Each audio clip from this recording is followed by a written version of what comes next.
जय श्री कृष्ण। क्या भगवान भी पश्चाताप करते हैं? क्या स्वयं श्री कृष्ण को भी अपने जीवन में ऐसा कोई पल देखना पड़ा जब उन्होंने अपने निर्णय पर दुख व्यक्त किया? आज हम आपको एक ऐसी कथा सुनाने जा रहे हैं जो ना केवल रहस्यमयी है बल्कि अत्यंत मार्मिक भी। ये कथा जुड़ी है उस शाप से जिसने श्री कृष्ण के पूरे वंश का विनाश कर दिया। आखिर ये शाप क्यों मिला और स्वयं श्री कृष्ण ने इसे क्यों स्वीकार किया? अंत तक बने रहिए, क्योंकि ये कथा आपके हृदय को झकझोर कर रख देगी। महाभारत का युद्ध समाप्त हो चुका था। कौरवों की पराजय हो गई थी और पांडव विजयी होकर हस्तिनापुर का शासन संभाल चुके थे। लेकिन इस विजय में अपार विनाश हुआ था। कुरुक्षेत्र की भूमि पर हजारों शव बिछे थे और कौरव कुल का संपूर्ण नाश हो गया था। श्री कृष्ण जब युद्ध के पश्चात धृतराष्ट्र और गांधारी से मिलने पहुंचे तो वहां का वातावरण शोकपूर्ण था। गांधारी, जो अपने 100 पुत्रों के वध से व्यथित थी, अपनी पीड़ा को सहन नहीं कर पा रही थी। जब उन्होंने श्री कृष्ण को देखा तो उनकी आंखों में गहरा आक्रोश उमड़ पड़ा। गांधारी जानती थी कि श्री कृष्ण ने चाहा होता तो ये महायुद्ध रुक सकता था।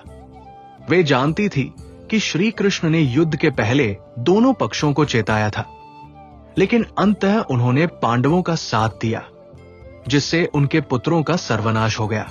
अपने पुत्रों की मृत्यु से आहत गांधारी ने श्री कृष्ण से कहा, हे कृष्ण, तुम चाहते तो ये युद्ध रोक सकते थे, लेकिन तुमने ऐसा नहीं किया। तुम्हारी ही लीला के कारण मेरा कुल नष्ट हो गया।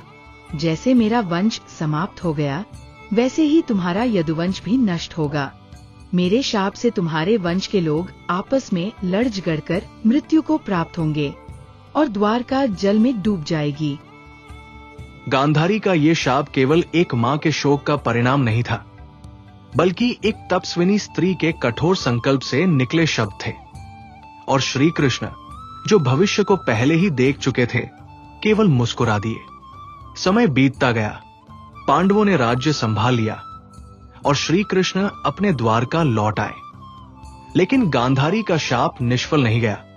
कुछ वर्षों बाद श्री कृष्ण के वंशज धीरे धीरे अहंकार और विलासिता में लिप्त होने लगे। यदुवंशी बलशाली थे, लेकिन उनका अनुशासन समाप्त हो चुका था। एक दिन जब द्वारका में कुछ यदुवंशी राजकुमारों ने मुनियों का उपहास किया तो उन्होंने क्रोधित होकर उन्हें शाप दे दिया कि उनके वंश का नाश होगा। इसके पश्चात श्री कृष्ण ने स्वयं देखा कि कैसे उनका पूरा यदुवंश आपस में ही संघर्ष करने लगा। मदिरा के नशे में धुत होकर वे एक दूसरे की हत्या करने लगे। भाई भाई का शत्रु बन गया और देखते ही देखते पूरा यदुवंश नष्ट हो गया। श्री कृष्ण ने ये सब अपनी आंखों से देखा, लेकिन उन्होंने इसे रोकने का कोई प्रयास नहीं किया, क्योंकि वे जानते थे कि ये नियति का लेख था।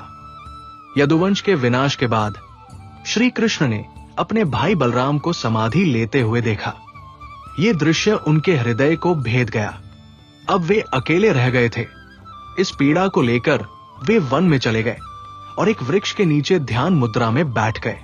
उसी समय जरा नामक एक व्याध शिकारी ने उन्हें हिरन समझकर तीर चला दिया, जो उनके चरण में जाकर लगा।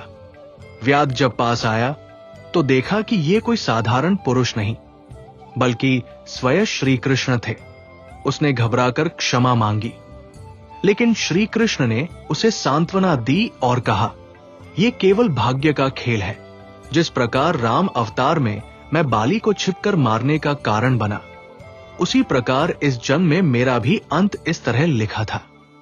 लेकिन ये सब होते हुए भी श्री कृष्ण के मन में एक गहरी पीड़ा थी। उन्होंने सोचा, क्या ये मेरी ही करनी का फल है? क्या ये सच में गांधारी के शाप का प्रभाव है? क्या मैं सच में अपने कर्तव्यों को पूर्ण नहीं कर सका? श्री कृष्ण के ये विचार दिखाते हैं कि वे स्वयं भी इस लीला को समझने में क्षण भर के लिए मानवीय भावनाओं से बंध गए थे। अंततः श्री कृष्ण ने योग द्वारा अपने शरीर का त्याग कर दिया और इसी के साथ द्वारका भी समुद्र में विलीन हो गई। तो क्या ये सब गांधारी के शाप के कारण हुआ? या ये केवल भाग्य की लीला थी? क्या श्री कृष्ण का पश्चाताप केवल एक क्षणिक मानवीय भावना थी, या उनके विराट स्वरूप की एक लीला? श्री कृष्ण ने स्वयं इस संसार को उसकी गति में छोड़ दिया, क्योंकि वे जानते थे कि जो आया है उसे जाना ही होगा। उनका वंश नष्ट हुआ, लेकिन उनकी शिक्षाएं आज भी अमर हैं। युग बदलते रहेंगे, लेकिन श्री कृष्ण का संदेश, कर्म ही सबसे बड़ा धर्म है, सदैव जीवित रहेगा। अगर ये कथा आपको रोचक लगी तो वीडियो को लाइक करें और हमारे चैनल सनातन इनसाइट्स को सब्सक्राइब करें। ऐसी ही अद्भुत और रहस्यमयी कथाओं के लिए जुड़े रहिए। जय श्री कृष्ण।